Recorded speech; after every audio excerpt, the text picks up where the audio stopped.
عرفان مرتضیٰ سے کروانے جا رہے ہیں اور میرا ساتھ دیں گی سارہ۔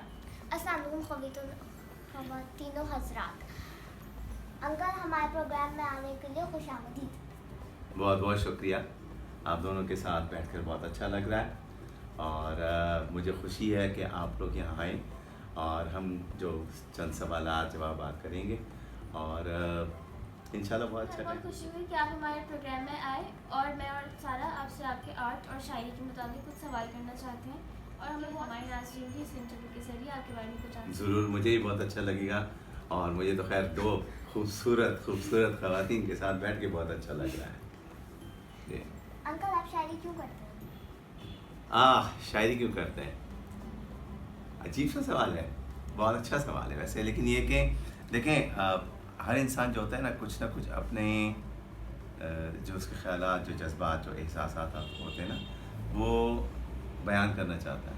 اچھا، شاعری میں یہ ایک شاعر میں اور ایک عام انسان فقیر، کیونکہ دیکھیں میں بھی وہی سوچتا ہوں جو آپ سوچتی ہیں، میرے پاس بھی وہی الفاظ ہیں جو آپ کے الفاظ ہیں، جو جذبات ہیں، جو احساسات ہیں، سب ایک سے ہوتے ہیں، لیکن بعض فرق سے یہ ہوتا ہے کہ جو ایک شاعر ہوتا ہے وہ الفاظ ترتیب سے رکھ دیتا ہے۔ اور میں شاعری کیوں کرتا ہوں؟ بہت سی ایسی چیزیں ہیں جو میں لوگوں سے شیئر کرنا چاہتا ہوں۔ میری نظر میں یہ ہے کہ جیسے کہ ہمارے ایک بزرگ شاعر ہیں رفیع الدین راز، انہوں نے کہا کہ جو الفاظ آپ کو دیے جاتے ہیں نا وہ آپ کے لیے اپنے نہیں ہوتے ہیں، وہ ہر ایک سے شیئر کرنے کے لیے ہوتے ہیں۔ اور صرف الفاظ ہی نہیں، کسی بھی قسم کا علم آپ کے پاس ہے، کسی بھی قسم کا فن آپ کے پاس ہے، وہ صرف آپ کے لیے نہیں ہوتا، وہ آپ کو اس لیے نہیں دیا جاتا کہ آپ اپنے پاس چھپا کے بیٹھ کے رکھ جائیں۔ اس میں ہوتا ہے کہ آپ دوسروں سے شیئر کریں، دوسروں جو آپ نے سیکھا ہے وہ دوسروں کو بھی سکھائیں، کیونکہ بعض اوقات یہ ہوتا ہے نا کہ آپ ایک راستے پہ جا رہے ہیں اور وہاں کچھ گڑھے بھی ہیں، کچھ ایسی چیزیں بھی ہیں، اب دوسرا شخص اگر وہاں سے جا رہا ہے تو یہ آپ کا فرض بنتا ہے کہ آپ اسے بتائیں کہ جی آگے آپ دیکھ کے جائیں، آپ اس راستے جائیں تو آپ کو آسانی ہوگی۔ بعض اوقات ہوتا ہے کچھ لوگ کہتے ہیں ہاں جی اسی راستے سے جاؤ، خود ہی سیکھ جاؤ گے، ہے نا، لیکن اس میں کیا ہوتا ہے آدمی سیکھ تو جاتا ہے لیکن اس میں ٹائم ضائع ہوتا ہے۔ تو شاعری کا بس یہی ہے کہ ایک زمانے پہلے بس یہ سلسلہ شروع کیا تھا، اس کے بعد یہ ہے کہ جو جذبات یا احساسات جو بھی چیزیں ہیں میں شیئر کرنا چاہتا ہوں وہ الفاظ میں بیان کر دیتا ہوں۔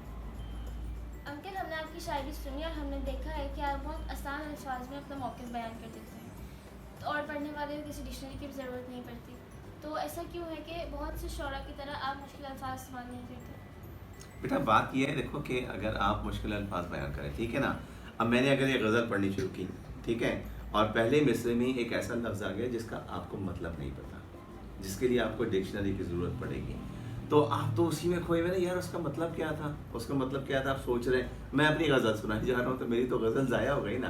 دوسری چیز یہ فرض کریں کہ آپ 100 لوگ سامنے بیٹھے ہیں آپ کے اور آپ نے ان کو اپنا کلام سنانا شروع کیا، 4 لوگوں کی سمجھ میں آیا تو 96 لوگوں کو تو آپ نے ٹائم ضائع کر دیا اور ہمارا بھی ٹائم ضائع کر دیا۔ جو بات آپ کہنا چاہ رہے ہیں اگر وہ آسانی سے کسی تک پہنچا دیں تو وہ زیادہ بہتر ہے کہ یا وہ جا کے ہر شعر پہ وہ ایک ڈکشنری کھولے اور دیکھیں۔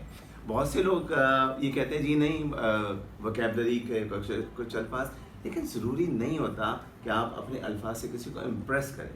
سب سے بڑی بات یہ کہ جو پیغام پہنچانا چاہ رہے ہیں، جو آپ کا موقف ہے وہ صحیح طرح بیان کر سکیں، جو آپ تک پہنچ سکے۔ اب میں بڑے الفاظ استعمال کرنا شروع کر دوں اور آپ کی سمجھ میں نہیں تو فائدہ کیا ہے؟ تو اس لیے میں سوچتا ہوں کہ جتنی آسان الفاظ میں کچھ بیان کر سکوں۔ اس میں یہ بھی ہے کہ آج کل جو نئی نسل ہے وہ اتنا ڈیپ یا اتنے گہرے الفاظ یا اتنے بڑے الفاظ استعمال بھی نہیں کرتے ہیں، جو روزمرہ کی گفتگو ہے وہ آسانی سے سمجھ بھی آ جاتی ہے۔ تو اس لیے میرا مقصد یہی ہوتا ہے کہ بھائی ٹھیک ہے جو آسانی سے استعمال ہو جائے، آسانی سے الفاظ تو ہو جائیں۔ انکل غزل اور نظم میں کیا خاص فرق ہے؟ اتنے بڑے سوالات کہاں سے لا رہی ہو تم؟ بہرحال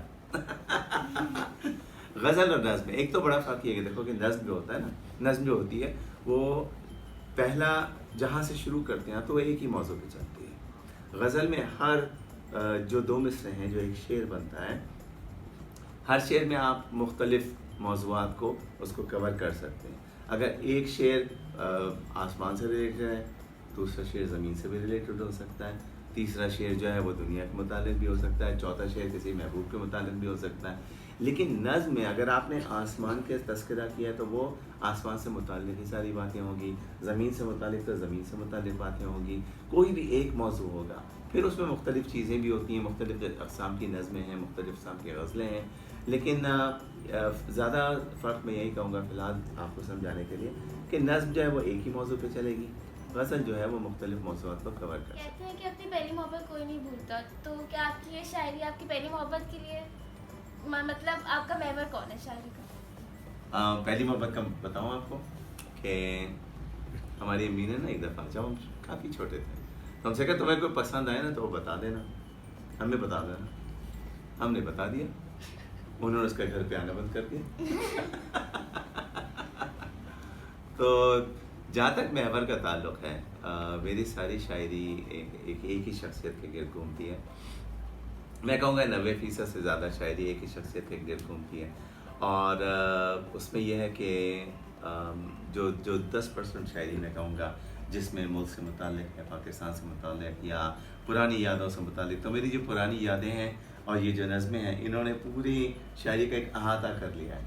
تو جو 90% شاعری کا جو محور جو بات کر رہی ہے نا، تو وہ اس میں ایک طریقے سے اس کو اپنی لپیٹ میں لے لیتا ہے، اس کو کور کر لیتا ہے. تو وہ چاہتا ہی نہیں کہ میں کسی کو بتاؤں کہ محور ہے کون. تو یہ نہیں، سوال کا تو جواب آپ کو دینا پڑے گا. سوال کا جواب دینا پڑے گا. اچھا ٹھیک ہے، چلیں ایسا جو محور کی بات ہے نا، تو ایسا کرتے ہیں کہ اس کا جواب میں ایک نظم میں دے دوں، وہ بہتر ہے نا. ٹھیک ہے کہ دھنک کے رنگ ایک پیالے میں بھر کر اور ان رنگوں پہ جنت کے حسین پھولوں کی کچھ خوشبو چھڑک کر، کچھ ستاروں سے روپہلی روشنی لے کر انہیں برسوں تلک گوندھا، محبت کا نیا سانچہ بنا کر، محبت کا نیا سانچہ بنا کر اس میں سارے رنگ بھر کر، پھر اس سانچے کو سورج کی نئی باریک کرنوں کی حرارت میں کئی برسوں تلک رکھا. پھر اس سانچے کو توڑا تو بہت ہی خوبصورت گندمی مورت نکل آئی. پھر اس تخلیق کے خالق نے اس کا نام بھی رکھا. سنا یہ ہے کہ اس کا نام تو کچھ اور ہے، بہت سے لوگ اس کو پیار سے چندہ بھی کہتے ہیں. تو شاید اس کا جواب مل گیا ہو آپ کو. نہیں ملا تو نہیں ہے.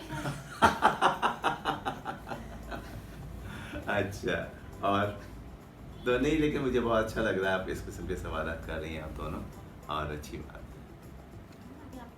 اگر شاعری کے ساتھ ساتھ آپ نے نثر میں بھی لکھا جس کا ثبوت آپ کی کتاب تصویریں ہیں، تصویروں کے متعلق کچھ بتائیں. بیٹا تصویریں جو ایک مختلف قسم کی کتاب ہے جس میں نے 32 شعراء سے بیٹھ کے گفتگو کی ہے، اور اس میں یہ ہے کہ جتنے بھی سوالات میں نے ان سے کیے ہیں بیٹھ کے اس کا جواب اشعار میں ہے.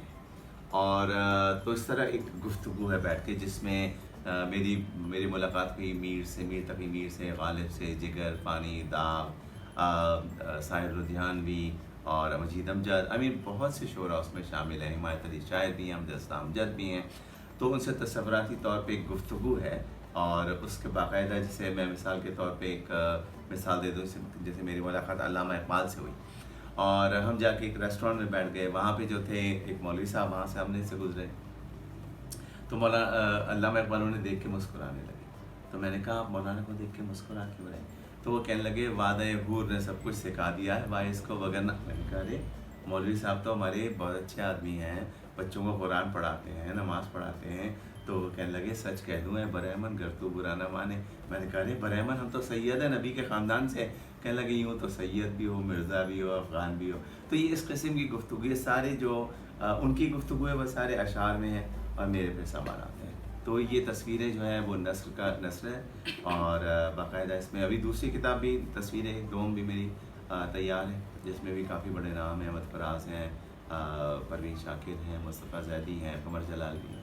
تو انشاءاللہ جلدی وہ کتاب بھی منظر عام پہ آ جائے گی. آپ کی شاعری میں نے بھی پڑھی ہے اور میں نے دیکھا ہے کہ آپ الفاظ میں رنگ بھرنے کا فن خوب جانتے ہیں، تو پھر آپ نے آرٹ کی طرف آنے کا خیال آپ کو کیوں آیا؟ اصل میں جو محور کی بات ہو رہی تھی نا، تو اس محور کے اتنے رنگ ہیں کہ میرا خیال ہے کہ میں ان کو صرف الفاظ میں ہی مغیر نہیں کر سکتا تھا. کور نہیں کر سکتا تھا. اس کے لیے مجھے رنگوں کا سہارا بھی لینا پڑا, کیونکہ بعض اوقات لوگ جو ہوتے ہیں نا وہ کسی بھی چیز میں رنگ بھرنے کے لیے پھولوں سے رنگ لیتے ہیں, تتلیوں سے رنگ لیتے ہیں, تاروں سے رنگ لیتے ہیں, آسمان سے رنگ لیتے ہیں, مختلف چیزوں سے رنگ لے کے اور وہ اپنی تصویر میں بھرتے ہیں. لیکن میں کیا کرتا ہوں کہ میں اس شخصیت کے رنگ پھولوں میں بھرتا ہوں, اس شخصیت کے رنگ میں تتلیوں میں بھرتا ہوں, اس شخص کے رنگ میں دوسری چیزوں میں خیالات کی دوسری چیزیں جو میں پینٹ کرتا ہوں. تو میں سمجھتا ہوں کہ میں اس شخصیت کا احاطہ کرنے کے لیے ضروری تھا کہ میں الفاظ کے ساتھ ساتھ رنگوں کا بھی ساتھ. اگر آرٹ میں آپ کا مخصوص سبجیکٹ کیا ہے؟ مطلب میں نے جو آپ کی پینٹنگز دیکھی ہیں ان میں مختلف موضوعات ہیں, لیکن تاریخی کے رنگ بدل جاتے ہیں, ایسا کیوں؟ بیٹا تاریخ کا یہ ہے کہ میں نے کوشش کی ہے کہ جو خصوصاً پاکستان کی جو تاریخی چیزیں ہیں وہ میں اپنے آرٹ کے ذریعے مختلف جگہوں پہ انٹروڈیوس کرواؤں. کیونکہ جیسے میں امریکہ میں ہوں 36 سال سے, وہاں میں دیکھتا ہوں کہ بہت سے امریکنس کو پاکستان کے متعلق اتنی زیادہ معلومات ہے نہیں, اور خصوصاً اگر ہسٹری کی طرف آئیں, اب ہمارے یہاں ایسی ایسی چیزیں ہیں جو دیکھنے سے متعلق رکھتی ہیں.